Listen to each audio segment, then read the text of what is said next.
First, the good news. The House announced articles of impeachment this week. Today, in service to our duty to the Constitution and to our country, the House Committee on the Judiciary is introducing 2 articles of impeachment charging the President of the United States, Donald J. Trump, with committing high crimes and misdemeanors. I just got chills, and not like the bad chills when I saw Taylor Swift's creepy smooth cat body. The good chills, like when I see Idris Elba's creepy smooth cat body. For their articles of impeachment, the Democrats decided to go with abuse of power for pressuring Ukraine to help smear Joe Biden and obstruction of Congress for blocking testimony from witnesses and withholding documents during the impeachment process. Congressional Republicans have decided that the best defense is a loud offense. It's not about due process. This is about a kangaroo system. So-and-so tells so-and-so what somebody said to someone else, and there you have it. Congress had an approval rating at about 9%. By contrast, Muammar Gaddafi had an approval rating at 13%, and his own people dragged him in the streets and killed him. It is not difficult to defend this president, but it is very difficult to defend this Congress on what they have done, and history will not be kind to them. Oh, your mouth is saying it's easy to defend the president, but I bet your sphincter's telling a different story. I have a name for this strategy. It's called Kavanaugh. That's when white men who've done something awful shout into a camera at us until it goes away. My God, can you imagine if a woman tried that strategy? I get accused of being shrill even when I'm sleeping. It wouldn't work for people of color either. If any of them tried to pull a Louis Gohmert, they'd get swatted by the white ladies filming them at all times. The really disturbing thing about this strategy is that it kind of works. After they turn hearings into 14-hour tantrums, they get headlines like impeachment devolves into partisan brawl, partisan fireworks. It's not partisan if it's pretty much all one side. Believe me, if there were ever a real partisan brawl, Maxine Waters would let you know. This attitude is also on full display in the Senate now. This week, the Inspector General's report on the FBI's 2016 investigation into the Trump campaign came out.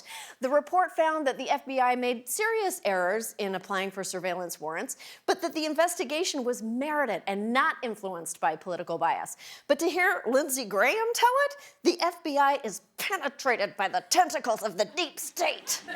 What happened here is the system failed. People at the highest level of our government took the law in their own hands. How bad is it? Was as if J. Edgar Hoover came back to life. The old FBI, the FBI that had a chip on its shoulder and wanted to intimidate people and find out what was going on in your life and the law be damned. Martin Luther King, and just fill in the names. Yes, Lindsey Graham just compared Donald Trump to Martin Luther King Jr. Actually, though, both men are known for their powerful oratories regarding civil rights, from MLK's I Have a Dream speech to Trump doing this. Oh, look at my African-American over here. Look at him. Again, the report actually exonerates the FBI for political bias. In fact, the report finds that while there were 2 agents criticizing Trump via text, there were also pro-Trump agents texting their support for him. Guess which texts Lindsey Graham did a dramatic reading of? Something he's probably going to regret. March 3rd, 2016. Page, God, Trump is a loathsome human. Struck, oh my God, he's an idiot. July 16th, we're getting closer to when this thing opens. And wow, Donald Trump is an enormous douche. Yes, I agree. And I cannot wait to take that out of context for the next 100 years. Now, the president wasn't the only politician Republicans were defending this week. He wasn't even the only politician they were defending specifically for shady phone calls. There's also House Intel ranking minority member and National Sweat Depository, Devin Nunes.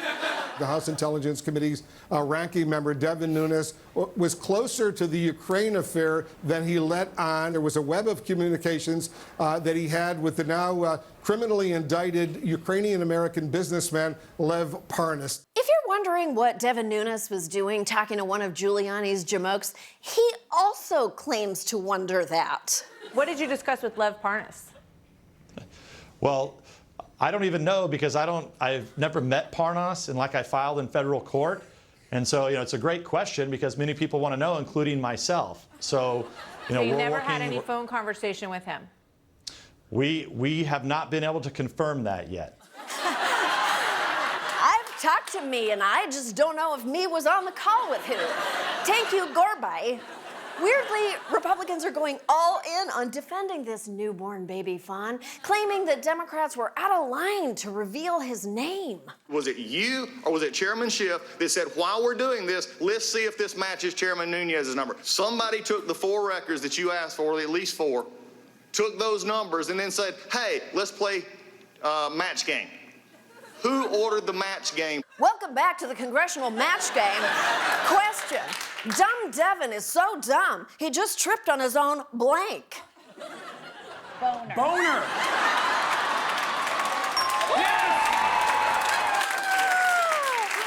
So now Devin's buddies are furious that the Intelligence Committee looked at an indicted goon's phone records and noticed he'd been talking to Nunes, the guy who's been leading Trump's defense in the Intel Committee. They're acting like it's nefarious for the committee to investigate the thing they're investigating.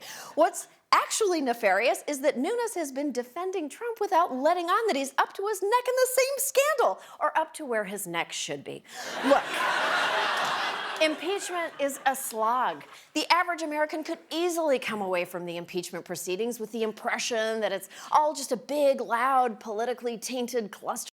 And that is terrifying, since what it actually is a big, loud, politically tainted cluster that will determine whether or not we get to have free and fair elections from now on.